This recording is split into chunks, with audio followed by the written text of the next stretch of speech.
अस्सलाम वालेकुम स्टूडेंट्स, क्या हाल है। उम्मीद है आप सब खैरियत से होंगे। तो आज के लेक्चर नंबर 10 में हम 10th क्लास का जो हमने चैप्टर शुरू किया हुआ है एसिड बेस और साल्ट, उसका जो हम टॉपिक पढ़ने जा रहे हैं वो है properties of basis. Last time हमने पढ़ा था प्रॉपर्टीज़ ऑफ एसिड, तो आज हमने पढ़ना है प्रॉपर्टीज़ ऑफ बेसिस। तो इसकी भी दो तरह की प्रॉपर्टीज़ होती है, एक होती है फिज़िकल हम प्रॉपर्टी इनकी पढ़ चुके हैं, ठीक है ना। जो हमने पहले लेक्चर में पढ़ी थी वो हमने इनकी फ़िज़िकल प्रॉपर्टीज़ पढ़ी थी। तो आज हमारा जो मेन टारगेट है वो है इनकी केमिकल प्रॉपर्टीज़, ठीक है ना। तो केमिकल प्रॉपर्टीज़ में हम सबसे पहले देखते हैं reaction of basis with acid. तो ये रिएक्शन हमने पहले ही पढ़ा हुआ है, एसिड जब हम एसिड की प्रॉपर्टीज़ पढ़े थे तो तब भी हमने ये रिएक्शन पढ़ा था। तो आज वही है, एसिड जब रिएक्ट करता है बेस के साथ तो हमारे पास जो प्रोडक्ट होती है वो हमें साल्ट मिलता है प्लस वाटर। तो इसकी एग्जांपल HCl हमारे पास एसिड है, NaOH हमारे पास बेस है। तो जब ये दोनों आपस में रिएक्ट करेंगे तो हमें NaCl मिलेगा और वाटर मिलेगा। इसका आपको मैंने लास्ट टाइम मैकेनिज़्म भी बताए थे, तो इसका भी अगर हम मैकेनिज़्म देखें तो जो HCl होता है जब आयनाइज होगा तो H प्लस बनाएगा और Cl नेगेटिव बनाएगा। इस तरह जब NaH आयनाइज होगा तो हमें ये क्या मिलेगा, सोडियम आयन मिलेगा प्लस हाइड्रोक्सिल आयन मिलेगा OH नेगेटिव। अब HCl में से जो नेगेटिव आयन होगा और NaOH में से जो पॉजिटिव आयन होगा, ये दोनों आपस में मिलकर क्या बना देंगे, NaCl। तो ये देखिए हमें क्या मिला है, NaCl मिल गया, साल्ट मिल गया हमें, ठीक है ना। तो बाद में जो HCl का पॉजिटिव होगा ये वाला और NaOH का जो नेगेटिव होगा ये आपस में मिलकर OH और H आपस में मिलकर क्या बना देंगे, वाटर बना देंगे, ठीक है ना। इस तरह हमारे पास H2SO4 होगा और QH होगा, ये आपस में दोनों मिलकर इस तरह आयनाइज होकर हमें क्या देंगे, पोटाशियम सल्फेट साल्ट देंगे और वाटर हमें मिलेगा। तो ये थी पहली properties, first properties of basis के जब बेस एसिड के साथ रिएक्ट करते हैं तो हमें प्रोडक्ट क्या मिलती है, साल्ट और वाटर मिलता है। अब हमारे पास सेकंड बेस की प्रॉपर्टी है reaction with ammonium salt. Ammonium salt के साथ रिएक्शन, अगर आपको याद हो तो हमने पहले पढ़ा था अमोनिया NH3, वो अमोनिया था, लेकिन जब हम अमोनियम की बात करें तो ये होता है NH4 है। तो NH4 जो होता है ये अमोनियम होता है और NH3 अमोनिया होता है। ये दोनों में फ़र्क याद रखना है, बहुत सारे स्टूडेंट में कंफ्यूज होते हैं NH3 और NH4 में। NH3 वाला अमोनिया होता है और NH4 वाला अमोनियम। तो हम बात करें अमोनियम साल्ट यानी NH4 की, तो अब हम पढ़ेंगे reaction of base with ammonium salt. तो जब भी बेस का रिएक्शन होगा अमोनियम साल्ट के साथ तो हमें जो प्रोडक्ट मिलेगी वो साल्ट मिलेगा प्लस हमें अमोनिया गैस मिलेगी और हमें साथ में तीसरे नंबर पर जो चीज़ मिलेगी वो है वाटर, ठीक है। हमें तीन प्रोडक्ट यहाँ मिल रही हैं, salt, ammonia gas plus water. तो हम इसकी एग्जांपल देखते हैं। हमारे पास है अमोनियम क्लोराइड, ये NH4 अमोनियम है, साथ क्लोरीन लगा हुआ है तो ये साल्ट बन गया हमारे पास, ठीक है ना। जिस तरह हमारे पास NaCl है, ये मेटल आयन है, ये नॉन मेटल आयन है, तो ये साल्ट है। तो ये हमारे पास अमोनियम है और ये नॉन मेटल साथ लगी हुई क्लोरीन, तो इसने क्या दोनों मिलकर मेरा साल्ट बना दिया, ये अमोनियम साल्ट हो गया हमारे पास NH4Cl अमोनियम क्लोराइड। इसका रिएक्शन जब NaOH के साथ होगा तो हमारे पास साल्ट NaCl मिलेगा, अमोनिया गैस मिलेगी प्लस हमें वाटर मिलेगा। तो इसको भी हम आयनाइज करके देखते हैं।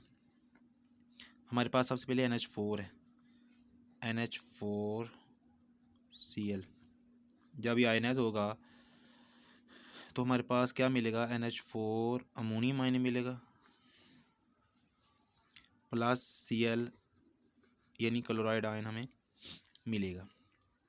तो इस तरह हमारे पास जब ये NaOH है, ये आयनाइज होगा NaOH, तो हमें क्या मिलेगा Na plus OH। Again ammonium chloride में से नेगेटिव आयन और NaOH में से पॉजिटिव आयन, ये दोनों मिलकर ऑपोजिट आयन दोनों मिलकर NaCl बना देंगे। तो ये हमें NaCl मिल गया यहाँ। फिर क्या होगा, अब ये जो NH4 है, NH4 टूट कर NH3 में तब्दील हो जाएगा, प्लस हमें प्रोटॉन यहाँ से मिलेगा, यानी NH4 मज़ीद ब्रेकअप होकर अमोनियम बन गया है और H+ बन गया है। अब ये जो H+ होगा ये OH के साथ मिलकर, ये जो OH ये हमें NaOH से मिले, सोडियम हाइड्रोक्साइड में मिला था, उसके साथ मिलकर हमारे पास क्या बना देगा, वाटर बना देगा। और ये हम अमोनिया जो हमने यहाँ से NH4 ब्रेक हुआ है वहाँ से मिली है, तो NaCl हमें पहले मिल गया है, हमें दोबारा अमोनिया मिल गई है और हमें साथ वाटर मिल गया है, ये देखें वाटर। तो हमें 3 प्रोडक्ट मिल गई, NaCl, वाटर मिला है हमें और अमोनिया मिल गई हमें। इस तरह हमारे पास दूसरी एग्जांपल है sodium ammonium sulphate, NH4 twice SO4 ammonium sulphate plus calcium hydroxide. तो हमें कैल्शियम सल्फेट मिलेगा प्लस अमोनिया मिलेगी और अगेन वाटर हमें मिलेगा। इसको भी आयनाइज कर लेते हैं, NH4 ट्वाइस SO4, जब ये आयनाइज होगा तो हमें क्या मिलेगा, 2NH4 प्लस SO4 माइनस 2। तो ये सल्फेट आयन है और ये अमोनियम आयन है। तो अमोनियम के 2 आयन थे तो हमें 2 मिले हैं, सल्फेट का एक ही था तो हमें सल्फेट का एक आयन मिला है। इसका साथ हमारा है कैल्शियम हाइड्रोक्साइड CaOH ट्वाइस, इसको भी आयनाइज करें तो हमें Ca+2 मिलेगा प्लस 2OH मिलेंगे हमें। अगेन वही उसका नेगेटिव इसका पॉजिटिव दोनों मिलकर कैल्शियम सल्फेट बना देंगे CaSO4। तो ये देखें CaSO4 में बन गया, CaSO4 -2 +2 दोनों बराबर आ रहे हैं, तो हमें मिलकर क्या मिला है, कैल्शियम सल्फेट मिल गया। अब अगेन वही NH4 ब्रेक होकर NH3 बनाएगा। अब 2 NH4 हमारे पास हैं तो 2 NH3 हमारे पास बनेंगे, तो ये कि 2 NH3 हमें मिल गए। अब यहाँ से 2 H निकलेंगे ना, 2 आयन थे ना, तो यहाँ से 2 H निकलेंगे और यहाँ से 2 H होंगे, तो दोनों मिलकर क्या बना देंगे, 2H2O। ठीक है, तो यहाँ हमारे पास 2H2O हमारे पास वाटर के मालिक्यूल आ गए हैं। तो ये था हमारा reaction with ammonium salt. Last में हमारे पास रिएक्शन है प्रेसिपिटेशन ऑफ हाइड्रोक्साइड, कि आप जो हमारे पास बेसिस होती हैं वो जब रिएक्ट करती हैं साल्ट के साथ, हैवी मेटल के जो साल्ट होते हैं, साल्ट ऑफ हैवी मेटल, उनके साथ जब बेस रिएक्ट करती हैं तो उनके क्या बनते हैं, प्रेसिपिटेट बनते हैं। उनके हाइड्रोक्साइड जो होते हैं ना, उनके क्या बनते हैं, प्रेसिपिटेट। ठीक है ना, कि जब भी बेस हैवी मेटल के जो साल्ट होते हैं, साल्ट ऑफ हैवी मेटल, उनके साथ रिएक्ट करती हैं तो हमें क्या मिलते हैं, प्रेसिपिटेट्स ऑफ हाइड्रोक्साइड। यानी जो हमारे पास मेटल होगी हैवी मेटल, उसके क्या मिलेंगे हमें, प्रेसिपिटेट मिलेंगे, उसके हाइड्रोक्साइड के क्या मिलेंगे हमें, प्रेसिपिटेट। मिसाल के तौर पर हमारे पास रिएक्शन है कापर सल्फेट, हमारे पास एक साल्ट है, इसे कहते हैं हैवी मेटल साल्ट। कापर एक हैवी मेटल है, तो ये हमारे पास कापर सल्फेट एक हैवी मेटल साल्ट है। इसका रिएक्शन जब हम बेस के साथ करेंगे NaOH के साथ, तो हमें जो प्रोडक्ट मिलेगी वो है कापर हाइड्रोक्साइड मिलेगा हमें, प्लस हमें सोडियम सल्फेट मिलेगा। अब ये जो कापर हाइड्रोक्साइड है इसके हमें क्या मिलेंगे, प्रेसिपिटेट। प्रेसिपिटेट का मतलब क्या होता है, जो नीचे रसूब बचता है। प्रेसिपिटेट अगर हम उर्दू करें, उर्दू में इसका अगर तर्जमा करें, इसका मतलब होता है रसूब, के रिएक्शन के बाद जो नीचे चीज़ बैठ जाती है, सोलर किस्म की, हार्ड की सोलर जो होती है, उसे हम कहते हैं प्रेसिपिटेट। ठीक है, तो जब ये आपस में इनका रिएक्शन होगा हैवी मेटल साल्ट का और बेस का, तो हमें क्या मिलेंगे, इनके प्रेसिपिटेट मिलेंगे और इसका जो कलर होगा वो ब्लू होगा। ठीक है ना, हर प्रेसिपिटेट का अपना कोई कलर होगा, तो यहाँ जो प्रेसिपिटेट बनेगा उसका कलर क्या होगा, ब्लू होगा, ब्लू पीपीटी का मतलब है प्रेसिपिटेट। तो इसे हम कहते हैं हाइड्रोक्साइड प्रेसिपिटेट। तो ये हाइड्रोक्साइड है ना, तो इसके प्रेसिपिटेट बने, इसे कहते हैं प्रेसिपिटेट ऑफ हाइड्रोक्साइड। इस तरह हमारे पास एक और एग्जांपल है इसकी। हमारे पास साल्ट है, हैवी मेटल साल्ट है आयरन क्लोराइड। इसका रिएक्शन जब बेस के साथ होगा NaOH के साथ, तो हमें क्या मिलेगा, आयरन हाइड्रोक्साइड मिलेगा और हमें NaCl मिलेगा, ठीक है ना। तो इसमें भी PPT बने हैं, और इसमें जो PPT का कलर है प्रेसिपिटेट का वो क्या है, ब्राउन कलर, ठीक है ना। तो ये भी प्रेसिपिटेशन रिएक्शन हो गया हमारे पास। इसका भी अगर हम मैकेनिज्म देखें तो FeCl3 जब आयोनाइज होगा तो हमें क्या मिलेगा, Fe+3 मिलेगा प्लस 3Cl नेगेटिव मिलेंगे हमें, ठीक है। तो इस तरह जब ये NH आयोनाइज होगा, 3NaOH जब आयोनाइज होगा तो हमें क्या मिलेंगे, 3Na आयन मिलेंगे प्लस 3OH आयन मिलेंगे, ठीक है ना। तो अब वही बात है कि इसका पॉजिटिव इसका नेगेटिव आपस में मिलकर FeOH थ्राइस होंगे। अब Fe एक आयन इसका होगा और OH के 3 आयन होंगे, ठीक है ना। तो क्योंकि OH पर -1 चार्ज होता है, तो -1 कब बराबर होगा, जब -3, ये +3 हमारे पास ना आयरन है, तो इसका बराबर -3 होना चाहिए। तो इसलिए चूँकि OH पे -1 होता है तो हम OH के 3 लेंगे आयन, ताकि वो -3 आ जाए, इसके बराबर आ जाए। तो हमारे पास क्या बना, FeOH थ्राइस। ये देखिए हमारे पास FeOH थ्राइस बन गया। और बाकी हमारे पास जो पीछे बच गया है NaCl, ये इसका पॉजिटिव इसका नेगेटिव मिलकर Na3 ये है आयन और 3 Cl आयन है, तो तीनों ने मिलकर क्या बना दिया, दोनों ने मिलकर क्या बना दिया, 3NaCl। इस तरह हमारे पास लेड नाइट्रेट है, सोडियम हाइड्रोक्साइड, इनका आपस में रिएक्शन होगा। ये भी हैवी मेटल साल्ट है, तो इनका जब रिएक्शन होगा तो हमारे पास क्या बनेगा, लेड हाइड्रोक्साइड बनेगा हमारे पास। इसके ब्लू PPT वाइट PPT बनेंगे, वाइट प्रेसिपिटेट इसके बनेंगे। और हमारे पास दूसरी जो चीज़ बनी है वो सोडियम नाइट्रेट है। इस तरह ये भी हमारे पास प्रेसिपिटेट रिएक्शन हो गया। इस तरह हमारे पास नेक्स्ट एग्जांपल और भी हैं। कैल्शियम क्लोराइड है हैवी मेटल, ये इसके साथ रिएक्शन करेगा तो हमें कैल्शियम हाइड्रोक्साइड मिलेगा। इसका कलर भी वाइट होगा, वाइट प्रेसिपिटेट बनेंगे इसके भी, साथ में हमें NaCl मिलेगा। इसका भी वही मैकेनिज्म होता है जैसा हमने यहाँ किया मैकेनिज्म, कि सबको आयोनाइज करके इनका ऑपोजिट को आपस में मिला दें तो हमारे पास प्रोडक्ट मिल जाती है। और फिर हमारे पास आखिरी रिएक्शन है इसका जी, FeSO4 हैवी मेटल साल्ट है ये भी। इसका रिएक्शन अगर हम हाइड्रोक्साइड के साथ करें, सोडियम हाइड्रोक्साइड के साथ, तो हमें क्या मिलेगा, आयरन हाइड्रोक्साइड मिलेगा, सोडियम सल्फेट मिलेगा हमें। तो इसका जो कलर होगा प्रेसिपिटेट का वो क्या होगा, डर्टी ग्रीन, मतलब ग्रीन कलर जो डर्टी किस्म का होता है थोड़ा, तो उसे हम कहते हैं प्रेसिपिटेट ऑफ आयरन हाइड्रोक्साइड, ठीक है ना, फेरिक हाइड्रोक्साइड। तो ये था इसका रिएक्शन प्रेसिपिटेशन। नेक्स्ट हमारे पास है यूजेस ऑफ बेसिस, कि हमारे पास कुछ इंपॉर्टेंट बेसिस होती हैं, उनके यूजेस क्या होते हैं। हमारे पास पहली बेस है सोडियम हाइड्रोक्साइड। हमारे पास पहली इंपॉर्टेंट बेस है सोडियम हाइड्रोक्साइड, इसका फार्मूला है NaOH। इसका जो इस्तेमाल होता है वो मेन इस्तेमाल इसका है सोप मैन्युफैक्चरिंग।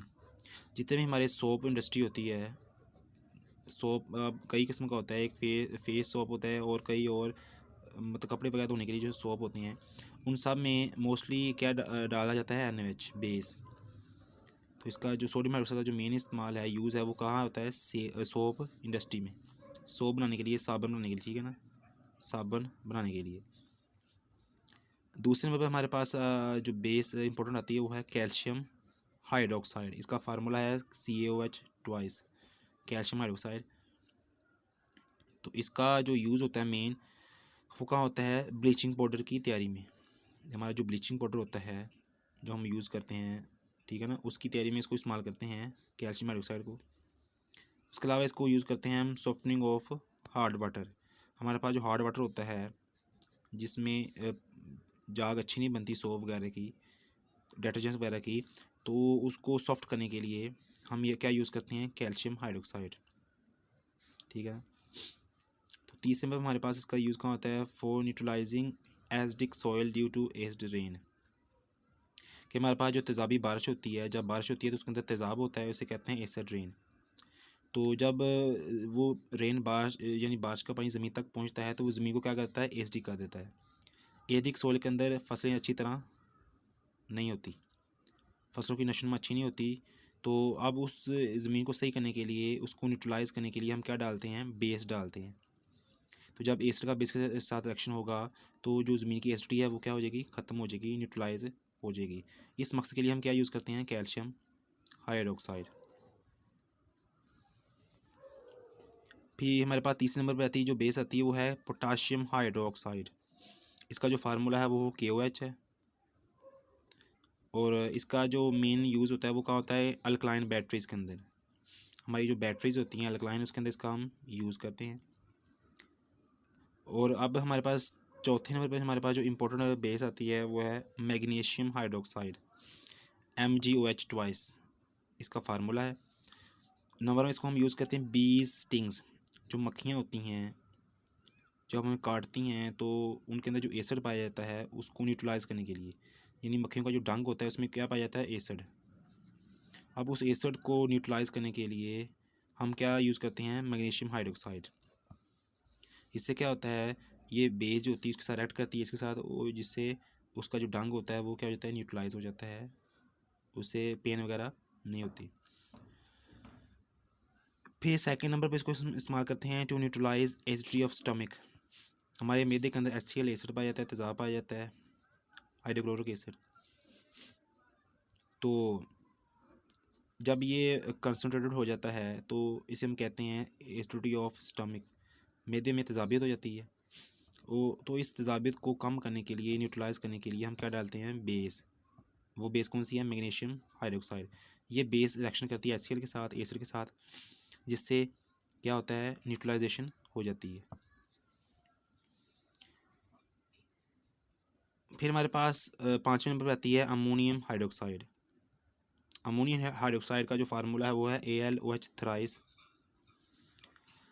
ये भी हमारे पास इंपॉर्टेंट बेस होती है। ये हम कहाँ इस्तेमाल करते हैं, as forming agent in fire extinguisher, के जो आग बुझाने वाले आलात होते हैं, ठीक है ना, उसके अंदर इसको हम इस्तेमाल करते हैं as a forming agent.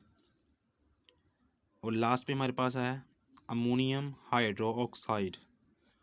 Ammonium hydroxide का फार्मूला है NH4OH। तो इसका हम कहाँ यूज़ करते हैं, use to remove grease stains from cloth, कि आपके जो कपड़े होते हैं उन पे जो ग्रीस के दाग लगे होते हैं, स्टेन्स लगे होते हैं, उनको वहाँ से उतारने के लिए या उनको वहाँ से साफ़ करने के लिए हम यूज़ करते हैं अमोनियम हाइड्रोक्साइड। तो ये तो थे कुछ अहम बेसिस जिनके हमने इस्तेमालात पढ़े हैं, यूज़ेस पढ़े हैं डेली लाइफ में। तो आज के लेक्चर में हमने जो चीज़ डिस्कस की है वो है प्रॉपर्टीज़ ऑफ बेसिस, ठीक है ना, कि बेसिस की जो केमिकल प्रॉपर्टीज़ हैं वो कौन कौन सी हो सकती हैं। सबसे पहले हमने पढ़ा है कि बेसिस की रिएक्शन विद एसिड, कि जब बेसिस एसिड के साथ रिएक्शन करती हैं तो हमें क्या मिलता है, साल्ट मिलता है प्लस वाटर मिलता है। फिर हमने इसकी एग्जांपल देखी। फिर दूसरे नंबर पे हमने देखा कि reaction of basis with ammonium salt, जब बेस अमोनियम साल्ट से रिएक्शन करती है तो हमें तीन चीज़ें मिलती हैं, साल्ट मिलता है, अमोनिया गैस मिलती है और हमें वाटर मिलता है। इसकी हमने फिर एग्जांपल देखी। और तीसरे नंबर पर जो हमने आखिरी प्रॉपर्टी केमिकल पढ़ी बेस की वो थी प्रेसिपिटेशन ऑफ हाइड्रोक्साइड, कि आपकी जो हैवी मेटल साल्ट होते हैं वो जब बेस के साथ रिएक्शन करते हैं तो क्या बनाते हैं, प्रेसिपिटेट बनाते हैं, जिनके डिफरेंट कलर होते हैं।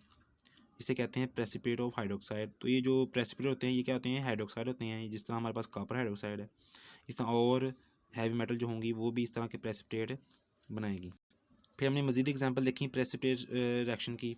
तो लास्ट पे हमने फिर देखा कि जो हमारे पास इंपॉर्टेंट बेसिस होते हैं उनके यूजेस हमारे डेली लाइफ में क्या क्या होते हैं। तो ये था आज का हमारा लेक्चर। उम्मीद है आपको पसंद आया होगा। इंशाल्लाह नेक्स्ट टाइम हाजिर होंगे। Okay, goodbye, thank.